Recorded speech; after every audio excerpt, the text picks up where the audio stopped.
favorite Texas trucker. I am in Missouri, headed north back to Wisconsin for the third round trip this week, going from Memphis to La Crosse. And I don't have any complaints about this run. It's a 1,500-mile round trip, so I'm happy to do it as many times as they want me to. So they can keep me on this run pretty much indefinitely. I'd be happy with it. But anyway, that's not really what I was going to talk to you about today. What I wanted to talk to you about was, a while back, I started this series where I called it, Get to Know Me. And, the whole thing was that I had several people that were messaging me or asking me questions about, different things, like why did I get into trucking? How do I deal with, the time away from family, and stuff like that, So as I would get these messages, I'd do a video, or I'd start a video where I would begin answering those questions. And I said that for the most part, you could ask me pretty much anything, and and I'll answer you as truthfully as possible. Some items, some areas were going to be off limits. I don't know what areas those are. I have to wait till the question came out as to whether or not it was off limits or not. Recently I've been asked about some of my more extreme views. Some of the things that I believe in. I think that it was a result of the video I put out recently where I stated that somebody called me a racist because I don't like Muslims. So, I'm going to try to outline, what I believe and how I believe. And, there's a lot of wide variety of topics in there. So I may or may not hit everything. Kind of flying off the top of my head with this. So y'all just kind of bear with me. Let's start politically. Okay. Y'all have heard me, or anybody that follows me on Facebook know that I speak out against Obama a lot. I don't like Obama. I don't like anything about Obama. And before people start throwing that damn race card out, but I don't like him because he's black, that's a bunch of bullshit. I don't care what color he is. I don't like him. I don't like him because he's a socialist. That's why I don't like him. I don't like him because he's tearing apart the values that make America what America is. That's why I don't like him. I don't like him because when he first instituted this stupid-ass Affordable Care Act that Obamacare, it made my insurance triple in cost. And I had to do without insurance for over a year because I simply could not afford to purchase insurance anymore. And it happened overnight as soon as it went into effect. The very first time it went out, the very first regulations that got imposed, my insurance went from a little over $200 and something a month to over $600 a month. And there's just no way we could afford that. So I've been without insurance all this time until I started here at Millis, which has been about a good 4 or 5 years. I haven't had insurance. I don't like him because of that. I don't like him because he takes illegal aliens who cross the border and come into this country illegally, and then gives them benefits that we need to be giving to our own citizens here in this country. I don't like him because he has tripled the national debt. He has acquired more debt in the time that he has been a president than every other single president combined. You can combine every president prior to Obama. You can combine all of them together and add all of their national debt up at one time, and Obama has tripled that. He has caused us more debt and tripled it. I don't like it because we had a AAA credit rating, on the global scene, and he's absolutely destroyed it. I don't like him because he has no respect for the military. I don't like him because he has no respect for our country. The maggot won't even put his hand over his heart during the Pledge of Allegiance. He refuses to swear in on the Bible. He runs around carrying Muslim propaganda and reading Muslim books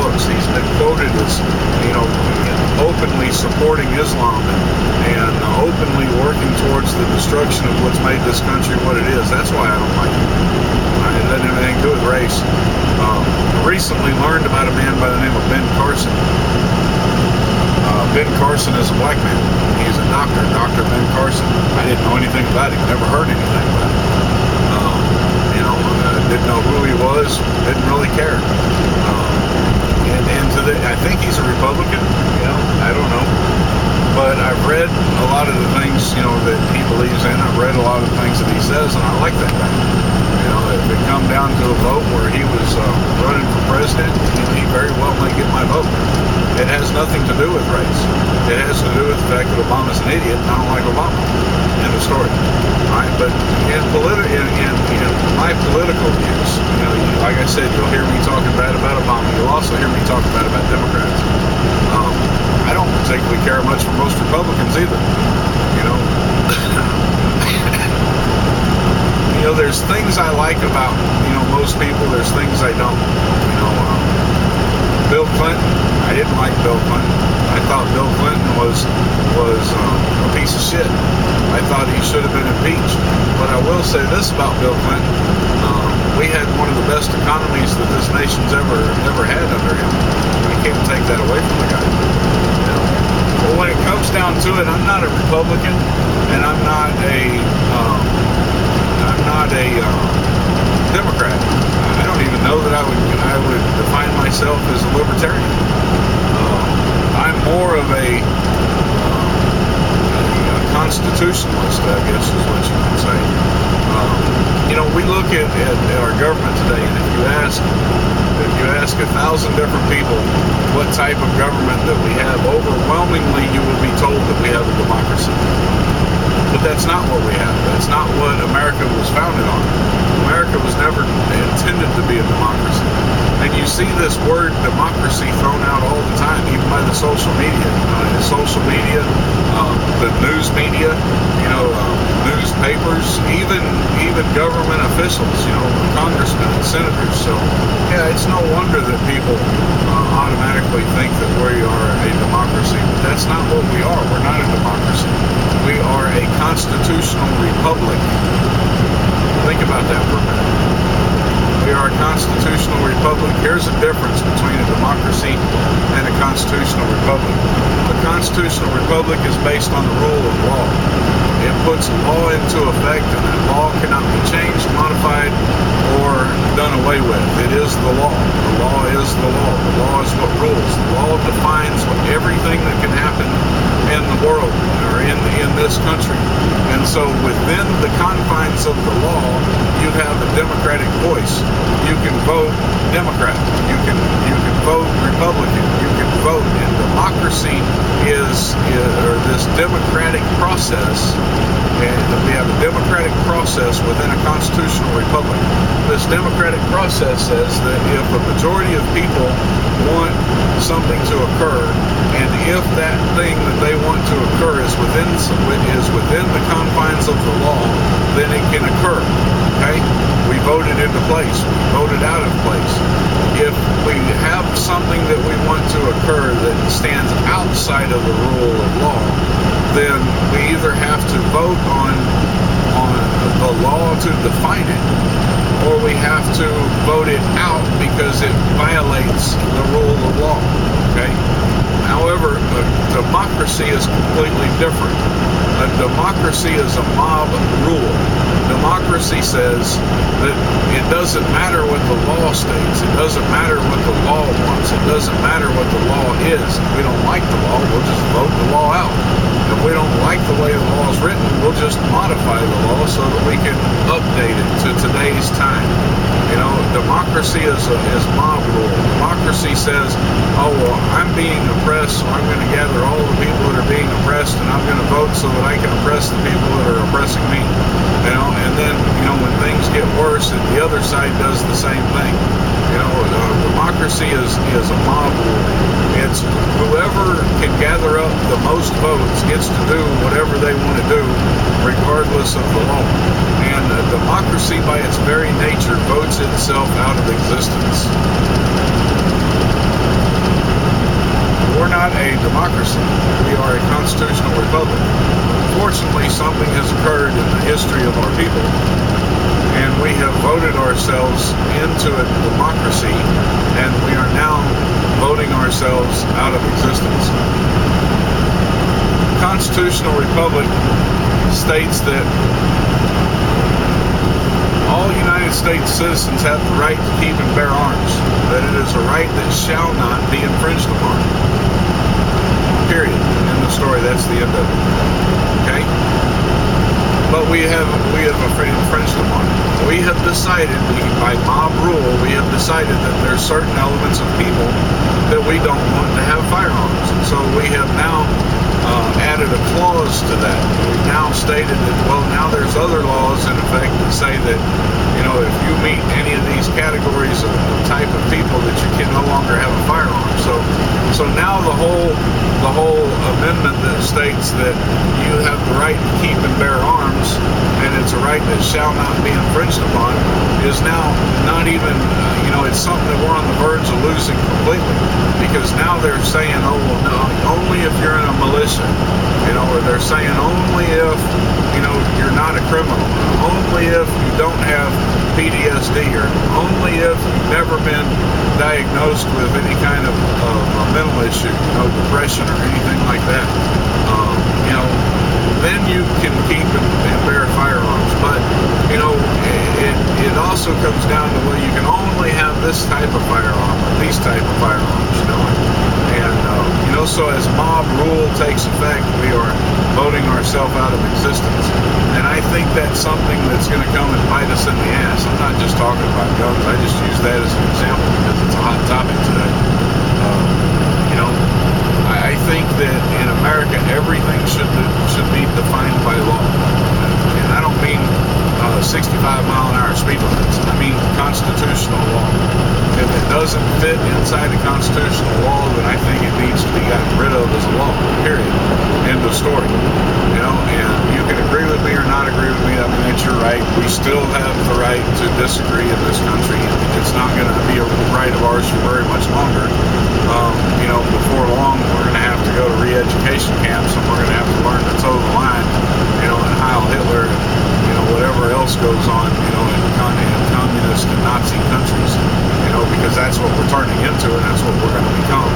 So, before long, they'll round up all the people like me that are independent thinkers and, don't toe the line, or are not so concerned with political correctness, and they're going to round all of us up, put us in concentration camps somewhere, and re-educate us or work us to death, use us as slaves until we die, put us in gas chambers, because we won't conform to their new way of doing things, and sooner or later, just like Hitler did, we'll find a president, whether it's Obama or another one, we'll find a loophole and get the mob rule to vote, stating that he can become a third or fourth or fifth term president, and then he'll change the term of president just like Hitler did.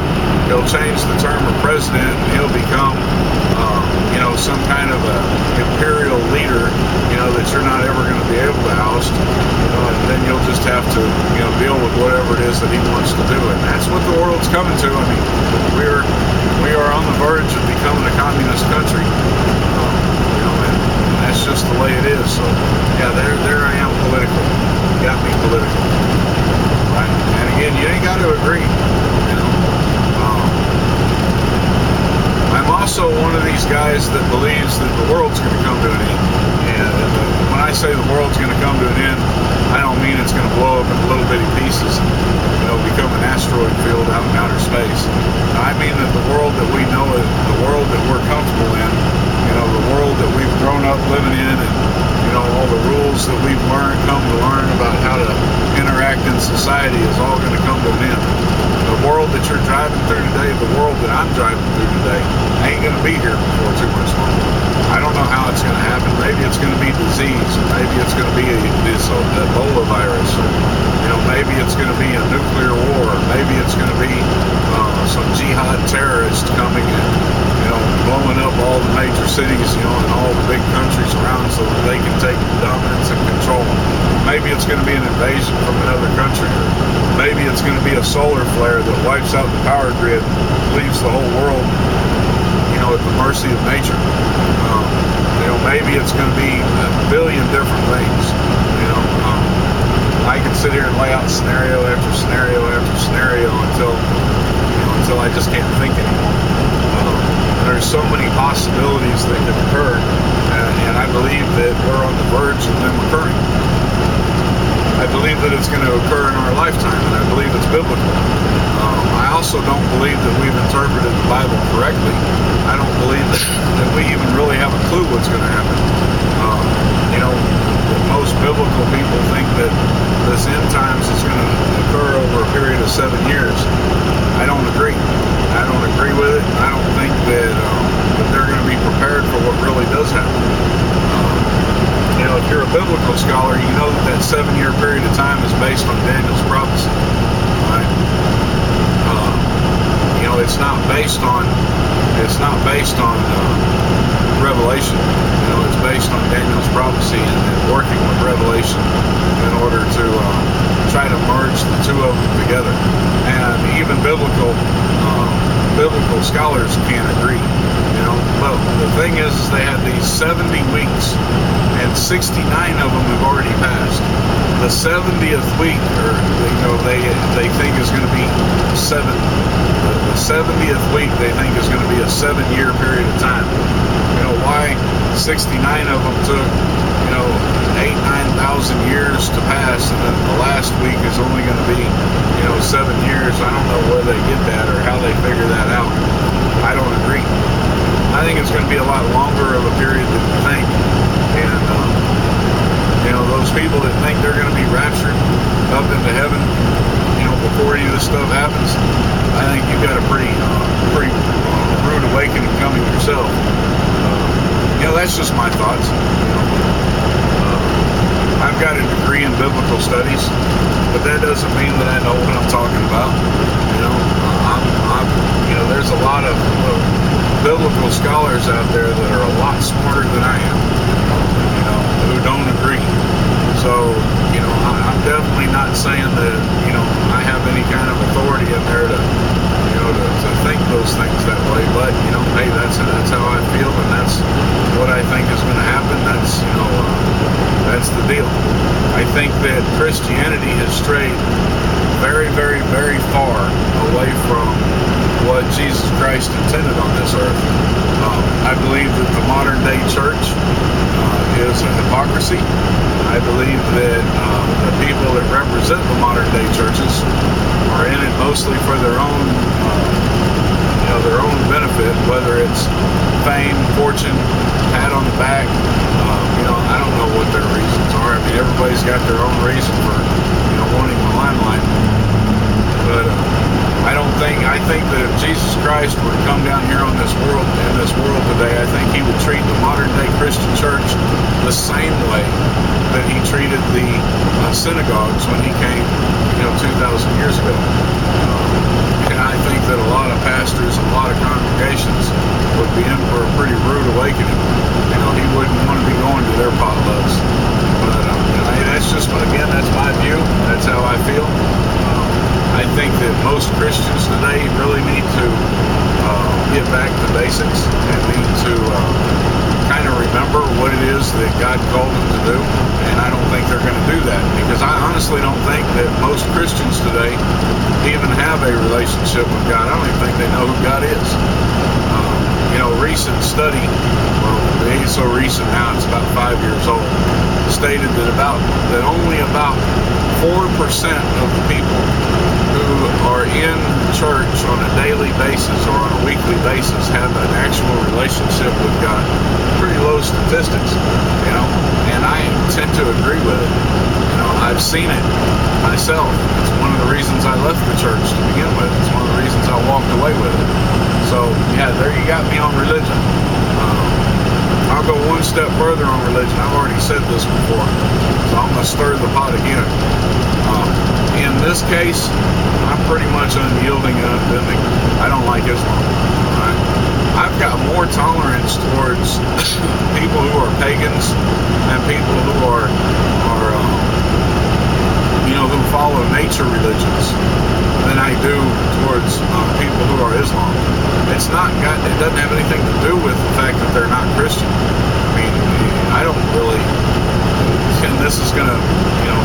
bad coming from me too. I don't really care if you're a Christian. It's not my job to make sure you're a Christian. Hey, if you ask me, I'll tell you my story. If you ask me, I will talk to you one-on-one about the things that I've been through and the things that God's done for me. And I'll help you to reach a place, or I'll try to help you to reach a place where you can trust Him to do those things for you.